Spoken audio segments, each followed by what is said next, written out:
उन लोगों के हवाले से जो कि फ़्यूचर को एक इन्वेस्टमेंट समझते हैं, ख़्वाह वो अपने ख्वाबों को पूरा करने के हवाले से हो, ख़्वाह वो स्टडी अब्रॉड के हवाले से हो। ऑस्ट्रेलिया के हवाले से क्या मिथ पाई जाती हैं कि आजकल ऑस्ट्रेलिया का जो वीज़ा रेशो है वो काफ़ी ज़्यादा लो जा रहा है। यूरोप में अपॉर्चुनिटीज़ क्या हैं स्कॉलरशिप्स के हवाले से, और वीज़ा अप्लाई करते हुए कौन कौन सी हम गलतियाँ करते हैं। ये वो तमाम तर बातें हैं जो हमें वीज़ा अप्लाई करने से पहले पता होनी चाहिए, या जब भी हम स्टडी अब्रॉड के लिए सोचते हैं जाने का, तमाम चीज़ें हमें रिसर्च जो है वो फिंगर टिप्स पे होनी चाहिए। इन टॉपिक्स पे हम बात करेंगे, लेकिन टॉपिक्स पे बात करने से पहले जो हमारे आज के ख़ास मेहमान हैं उनका तारुफ़ करवा दूँ। आज हमें प्रोग्राम में ज्वाइन किया है मुनीबुर रहमान ने, माहिर तालीम हैं और स्टडी कंसल्टेंट हैं। अस्सलाम वालेकुम। ऐसा कैसे हैं आप? जी अल्हम्दुलिल्लाह बेहतरीन। बहुत शुक्रिया, आपने अपनी कीमती वक्त से हमारे लिए वक्त निकाला। और इन्हीं के साथ हमें ज्वाइन किया है काशिफ मंजूर साहब ने, माहिर तालीम है। अस्सलाम वालेकुम। जी वालेकुम सलाम। कैसे हैं काशिफ साहब? अल्हम्दुलिल्लाह, आप सुनाएं कैसे? अल्हम्दुलिल्लाह मैं बिल्कुल ठीक। बहुत शुक्रिया काशिफ साहब, आपने हमारे प्रोग्राम को वक्त दिया। सबसे पहले मैं मुनीबुर रहमान साहब आपसे गुफ्तगू का आगाज़ करूँगी। सबसे पहले ऑस्ट्रेलिया पे बात करते हैं, क्योंकि बहुत सारे स्टूडेंट्स हैं, इनका ये रुझान है कि ऑस्ट्रेलिया में तालीम हासिल की जाए, वहाँ पर अपॉर्चुनिटीज़ ज़्यादा है। लेकिन एक चीज़ जो है वो बच्चे को ऑस्ट्रेलिया जाने से रोक देती है, वो ये है कि ऑस्ट्रेलिया जो है ऑटो रिफ्यूज़ल पे है। क्या ये बात सच है? बिल्कुल, ये अगर देखा जाए तो आज से 6 महीने 8 महीने या जब ये स्टार्ट हुआ था, सिर्फ ऑस्ट्रेलिया नहीं डिफरेंट कंट्रीज़ में हम ऑटो रिफ्यूज़ल पे लगे हुए थे। और लेकिन आहिस्ता आहिस्ता चीज़ें सेटल डाउन होना शुरू हो गई हैं। आफ्टर कोविड जो है आपको पता है मार्केट में प्रॉब्लम्स थी, एकदम से बहुत ज़्यादा लोगों ने जाना शुरू किया वहाँ पे। उसमें वो प्रॉपर चेक्स नहीं लग सके, प्रॉपर वो एक सिस्टम में कुछ प्रॉब्लम्स थी जिनकी वजह से कुछ गुजर के लोग उसमें से उस प्रोसेस में वो प्रॉपर नहीं हो सका, चीज़ों को मॉनिटर नहीं कर सके या वो चीज़ें गुजर गई।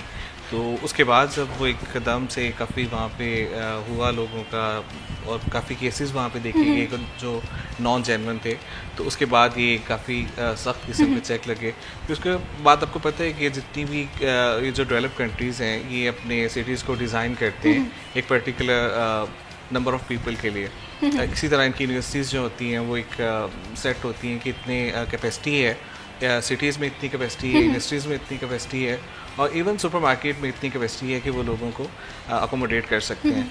मगर जब वो एक बहुत ज़्यादा मतलब वहाँ पे रश हुआ तो फिर उन्होंने अपने सिस्टम्स को जो है वो टाइट करना शुरू किया। उसके बाद चीज़ें ये है कि हमारे काफ़ी डॉक्यूमेंट्स ऐसे थे कि जो जैसे स्टेटमेंट्स होती हैं वो डिफरेंट स्टेटमेंट बनाते हैं, इसी तरीके से कुछ एजुकेशन डॉक्यूमेंट्स थे कि वो जो प्रॉपर नहीं थे वो गुजर गए उसमें से। वो बाद में जब चीज़ें बनती हैं, जाहिर सी बात है ये चीज़ें रहती नहीं हैं, होता है बाद में चीज़ें सेटल डाउन हो जाती हैं। तो लेकिन आहिस्ता आहिस्ता क्योंकि उनकी इसी पे रिलाई कर रही होती है, इकोनॉमी इवन रिलाई कर रही होती है, तो उन्होंने अपने सिस्टम को थोड़ा सा स्ट्रॉन्ग किया और अब प्रोसेस होना शुरू हो गए हैं। सही, अब वो ऑटो रिफ्यूज़ल पे नहीं है। नहीं ऑटो रिफ्यूज़ल पे नहीं है। और तब भी ऑटो रिफ्यूज़ल वो एक मेथ बन गई थी, अदरवाइज़ वो ऑटो रिफ्यूज़ल नहीं था, तब भी चेक्स थे। लेकिन अब भी मोर उसको थोड़ा सा उन्होंने रिफाइन किया है, और अब वो जो स्टेटमेंट रखवाने वाला वो इस तरह से आपको मतलब मैनेज करना पड़ेंगी चीज़ों को। सही। और ऑस्ट्रेलिया के हवाले से बात करें तो शायद जीटी की रिक्वायरमेंट थी, वो भी बहुत ज़्यादा कह रहे थे उस पर चेक एंड बैलेंस रखा जाता है, डॉक्यूमेंटेशन पे गलतियाँ करते थे स्टूडेंट, सैलरी स्लिप रिक्वायर्ड होती थी, ऐसी डिफरेंट चीज़ें थी जो कि गलतियाँ स्टूडेंट करते थे। और सैलरी स्लिप मैच नहीं कर रही होती थी आपकी अकाउंट स्टेटमेंट से। अगर आप सैलरी स्लिप शो कर रहे हैं फिर आप उसको शो कर रहे हैं कि वो कैश पे है, तो वो they always discourage people to just deal in cash. So वो ये चाहते हैं कि आपके जितनी भी सैलरीज हैं ये आपके अकाउंट में शो होना चाहिए, प्लस आपके जो एफपीआर में जो आप सबमिट करवा रहे हो अपने डॉक्यूमेंट्स उसमें वो सब शो होना चाहिए। लेकिन ऑब्वियसली हम जैसे भी प्लान करते थे तो वो हम सिर्फ एक वो बना लेते थे सैलरीज, उसके पीछे हम वेबसाइट को भी देख लेते थे कि वो यहाँ से वेरीफाई भी हो जाएंगी, लेकिन वो रिफ्लेक्ट नहीं करती थी। अगर हम रेंटल इनकम शो कर रहे हैं कि हम किसी भी कंट्री में जा रहे हैं तो हम उसे अफोर्ड कर सकते हैं, तो आप उसके अकॉर्डिंगली हम चीज़ों को डिज़ाइन करते थे, रेंटल इनकम शो करते थे, लेकिन वो रिफ्लेक्ट नहीं होती थी आपके एफपीआर के डॉक्यूमेंट्स में, आपके टैक्स के डॉक्यूमेंट्स में। और वो भी कंट्रीज़ ये देखते हैं कि इनकी कितनी पार्टिसिपेशन है इनके अपने कंट्री में, कि इसकी टैक्स की कितना ये पे करते हैं, ये कितना उसको सीरियस लेते हैं। देन अगर आपकी वो चीज़ें शो नहीं हो रही हैं आपकी स्टेटमेंट्स में और आपके बैंक से ट्रांजैक्शन में नहीं, तो वो आपको पता है जितनी भी कैश की इकोनॉमीज होती हैं वो मशकूक ही होती हैं, ठीक है। इवन वहाँ पे भी जो कैश जॉब्स होती हैं उसको डिस्करेज किया जाता है कि लोग मतलब थ्रू टैक्स आएँ, थ्रू मतलब जो है बैंक आएँ, सो ये भी रीज़न थी। इसी को हम अब बेहतर कर रहे हैं, लाइक हम जितने भी डॉक्यूमेंटेशन करते हैं उसको रिलेट करते हैं। बिल्कुल सही, डॉक्यूमेंटेशन का बहुत ज़्यादा ख्याल रखना चाहिए। इवन कि आपके रेफरेंस लेटर्स हैं, आपके एक्सपीरियंस लेटर्स हैं, ये प्रॉपर जो है एक अच्छे फॉर्म में होने चाहिए। काशिफ साहब, आपसे यहाँ पर मैं जानना चाहती हूँ, स्कॉलरशिप्स के हवाले से ना बच्चों के बड़े क्वेश्चंस होते हैं कि अगर उनकी परसेंटेज अच्छी है, और जब स्कॉलरशिप के हवाले से बात करें, एक दो कंट्रीज़ जहन में आती हैं जिसमें यूरोप में कोई कंट्रीज़ हैं, शायद फिनलैंड है, ऑस्ट्रिया है, और अगर एशिया के हवाले से बात करें तो कहते हैं कि चाइना में काफ़ी अच्छी स्कॉलरशिप्स प्रोवाइड की जाती हैं। तो कौन सी कंट्री जो है वो बेहतर है अगर स्कॉलरशिप्स के हवाले से बात करें? China is best I think. काफ़ी अच्छी स्कॉलरशिप दे रहे हैं, स्टाइपेंड अच्छा दे रहे हैं आपको। 3000 RMB से लेके 7000 RMB तक दे रहे हैं आपको। और एक्चुअली वहाँ पे भी यही मसला आ रहा है कि लोगों की डॉक्यूमेंटेशन जो सी है वो ठीक नहीं है, तो वो आने वाले स्टूडेंट्स के लिए प्रॉब्लम क्रिएट कर रही है। स्टेटमेंट के इश्यूज़ हैं और आपके स्टडी सर्टिफिकेट्स हैं, तो चाइना ने भी काफ़ी स्ट्रिक्ट किया हुआ है इस दफ़ा ना। वो इतनी इजी नहीं रही आपको स्कॉलरशिप मिलना जितनी प्रीवियसली थी। ठीक है ना, वो हमारी अपनी ही गलतियां हैं जो आने वाले स्टूडेंट्स के आगे आ रही हैं। ठीक है ना, तो I think China is best for scholarship program. They pay you and tuition fee totally free, accommodation is free and you get some stipend। लेकिन सबसे पहले स्कॉलरशिप्स को फाइंड आउट करना ये बहुत मुश्किल होता है। अगर हम एक आम स्टूडेंट के हवाले से बात करें जिसकी परसेंटेज अच्छी है लेकिन उसे राइट सोर्स नहीं पता कि कहाँ पर कौन सी वेबसाइट हो, तो क्या चाइनीज़ यूनिवर्सिटीज़ अपनी वेबसाइट पे ये चीज़ पब्लिश करती हैं? डॉक्यूमेंटेशंस के हवाले से किस तरह से चीज़ों को लाइन अप करना है, इस हवाले से थोड़ा सा आपसे ज़रूर बात करेंगे। CSE स्कॉलरशिप प्रोग्राम है, ऑनलाइन भी अवेलेबल है। इस पर तमाम यूनिवर्सिटीज़ जो उनकी स्कॉलरशिप दे रही हैं और डिफरेंट डिपार्टमेंट्स अवेलेबल हैं। इंजीनियरिंग का है, उसके बाद आपका फिज़िक्स का है, वटेवर मैथमेटिक्स, सारे डिपार्टमेंट्स अवेलेबल हैं और उनके प्रोफेसर्स भी अवेलेबल हैं। सही, स्कॉलरशिप्स के लिए वेबसाइट पे जो चीज़ें सारी अवेलेबल होती हैं, लेकिन डॉक्यूमेंटेशन का ख्याल रखना बहुत ज़्यादा ज़रूरी होता है। स्कॉलरशिप के लिए अप्लाई करना है, कौन कौन से डॉक्यूमेंट्स जो हैं वो रेडी करने हैं और कौन सी गलतियाँ नहीं करनी है आना चाहते हैं, लेकिन उन्हें रिसर्च के हवाले से उस तरह से इंफॉर्मेशन नहीं होती। रिक्वायरमेंट के हवाले से हमने बताया कि डॉक्यूमेंटेशन बहुत ज़्यादा ज़रूरी होता है। लेकिन फॉर एग्ज़ाम्पल आपने एक कंट्री चूज़ कर लिया, अब आप वहाँ पर जाना चाह रहे हैं, in the case of settlement के क्या चांसेस हैं, किस तरह से हमें वहाँ पर सेटलमेंट PR के ऑप्शन मिल सकते हैं, ये जानना भी बहुत ज़्यादा ज़रूरी है। तो मैं मुनीर रहमान साहब आपसे ये जानना चाहती हूँ कि अगर ऑस्ट्रेलिया के हवाले से बात करें, UK के हवाले से बात करें, जर्मनी के हवाले से बात करें, स्टूडेंट का मेन पर्पज़ ये होता है कि वहाँ पर PR के क्या चांसेस हैं, तो क्या PR अब इन कंट्रीज़ की मिलना आसान है? अगर सोशल मीडिया पे देखा जाए तो मतलब बेहद आसान है। मुझे आपके अक्सर यहाँ पे ट्रेनर हैं बाजा साहब, मुझे अभी रास्ते में उनका मैसेज आया, उन्होंने लिखा था जी आप पासपोर्ट रेडी करें तो आपको हम ना इमिग्रेट करवाते हैं ऑस्ट्रेलिया में। सो आई वाज थिंकिंग, मैंने वहाँ पे 9 साल गुजारे हैं, ठीक है, मैंने आज तक कि सोशल मीडिया पे बहुत आसान है, किसी भी इवन आप अमेरिका में वो आपको 1 साल में सेटल करवा देते हैं, वो आपको ऑस्ट्रेलिया में तो आपको विदिन 2 मंथ्स पहुंचा देते हैं, और इस तरीके से वो अगर आप चाइना में तो वो उनके हाथ की चीज़ें हैं।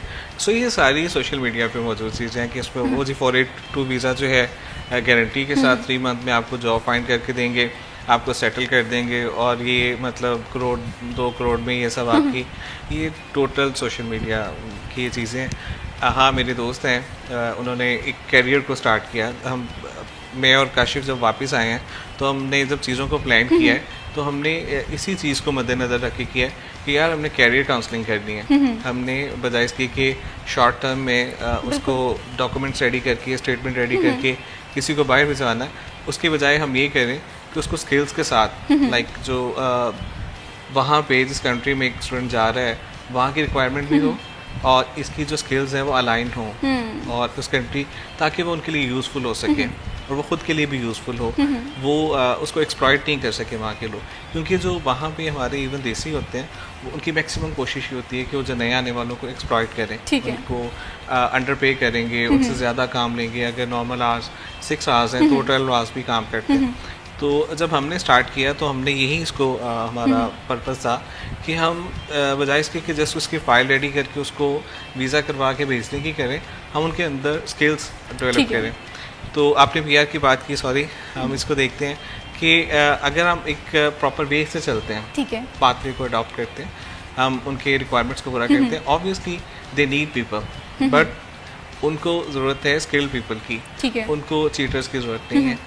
हम डॉक्यूमेंट्स में फर्स्ट नहीं करें, हम अपने डॉक्यूमेंट्स को खाम खा से ब्यूटिफाई करने की कोशिश नहीं करें, वाकई वो चीज़ें तैयार करें जिन चीज़ों की ज़रूरत है और ठीक अपने है। आप को रेलिवेंट करें उन सब्जेक्ट के साथ। जैसे मैं बात करता हूँ, मेरे एक दोस्त हैं, उन्होंने सर्व किया तकरीबन 5 से 6 साल सऊदी अरब, इंजीनियर हैं, तो उन्होंने वहीं से अप्लाई किया, they got permanent residency in Australia and then he just move with his family. ठीक है। सो उसने एक पाथवे अडॉप्ट किया कि जिसमें उसने पाकिस्तान से पहले गल्फ में सर्व किया, उसने इनफ एक्सपीरियंस लिया, फिर उसके बाद उसने अपने डॉक्यूमेंट्स को रेडी किया, वहाँ की जो बॉडीज़ हैं उन्होंने उस एक्सपीरियंस को भी ठीक है। एक्नॉलेज किया, उन्होंने डिग्रीज़ को भी एक्नॉलेज किया, then they just asked okay now you can just come in.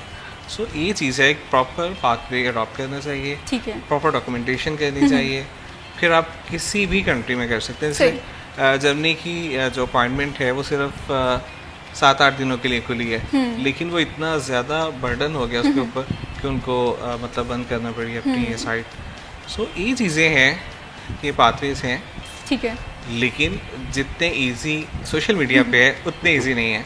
Proper आपको उसके लिए अपनी फ़ाइल रेडी करनी है, आपको अपने डॉक्यूमेंट्स रेडी करने हैं, आपको अपनी स्किल्स को असेस करवाना है बेसिकली, देन आप उसको अप्लाई करते हैं और आप डेफिनेटली जा सकते हैं। बिल्कुल, रूल्स एंड रेगुलेशंस को समझना बहुत ज़्यादा ज़रूरी है, और हम रूल्स एंड रेगुलेशंस को नहीं समझते, ख़ास तौर पे इंटरनेशनल स्टूडेंट्स जब वहाँ पर जाते हैं तो उन्हें इस बहुत सारे कॉन्सिक्वेंसेस सिर्फ इस वजह से भुगतने पड़ते हैं कि वो वहाँ के लॉ एंड ऑर्डर को नहीं समझ पाए थे, तो ये जानना बहुत ज़्यादा ज़रूरी है।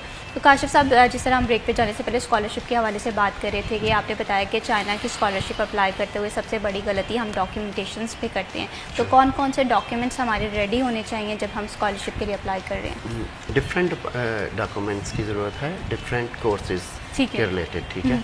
उसके लिए आपको बैंक स्टेटमेंट चाहिए, उसके लिए आपको रिकमेंडेशन लेटर्स चाहिए, ठीक है। आपकी फाइनल सर्टिफिकेट चाहिए, उनकी ट्रांसक्रिप्ट्स चाहिए आपको, ठीक है। और आपको देन यूनिवर्सिटी से आपका इनविटेशन लेटर ठीक है। वगैरह, आपके प्रोफेसर की अपना अप्रूवल चाहिए ठीक है। आपको, ठीक है। और उसके बाद आपको आपका रिज्यूमे चाहिए, सही। डिटेल क्या रिज्यूमे। स्टडी आप वाले भी स्कॉलरशिप के लिए अप्लाई कर सकते हैं? अमूमन मास्टर्स प्रोग्राम जिन्होंने कंप्लीट कर लिया 16 ईयर एजुकेशन, तो वो प्रैक्टिकल लाइफ में आ जाते हैं, 5 ईयर का स्टडी गैप होता है, 6 ईयर का स्टडी गैप होता है, तो स्कॉलरशिप उन लोगों को भी मिल सकती है? चांसेस बहुत कम रह जाते हैं, प्रॉबली 20% चांसेस। स्टडी गैप नहीं होना चाहिए, ठीक है। चाइना एक्सेप्ट नहीं करता इस चीज़ को, चांसेस होते हैं लेकिन बहुत कम। सही। आपकी प्रोफाइल जो है वो जितनी ज़्यादा स्ट्रांग होगी, आपकी स्कॉलरशिप की अपॉर्चुनिटीज़ जो हैं वो उतनी ज़्यादा अच्छी होंगी। और एक चीज़ जो है हम देखते हैं कि आपकी इंग्लिश कम्युनिकेशन स्किल बहुत अच्छी होनी चाहिए। आप किसी भी कंट्री के लिए जा रहे हैं तो एडजस्टमेंट में आसानी होगी। बहुत शुक्रिया काशिफ साहब, आपने हमारे प्रोग्राम को वक्त दिया। बहुत शुक्रिया महबूब रहमान साहब for joining us in this program. Study abroad हो या कोई भी कंट्री हो, आप यूके जा रहे हैं, ऑस्ट्रेलिया जा रहे हैं, कनाडा जा रहे हैं, लेकिन वहाँ पर जाने से पहले अपनी स्किल्स को लाजमी इम्प्रूव करें, कम्युनिकेशन स्किल को इम्प्रूव करें, वहाँ की कल्चर को समझें, ताकि आपकी जो चीज़ें हैं आपके लिए आसानी हो। इसी के साथ मैं भी शबीब को दीजिए इजाज़त। अल्लाह हाफ़िज़।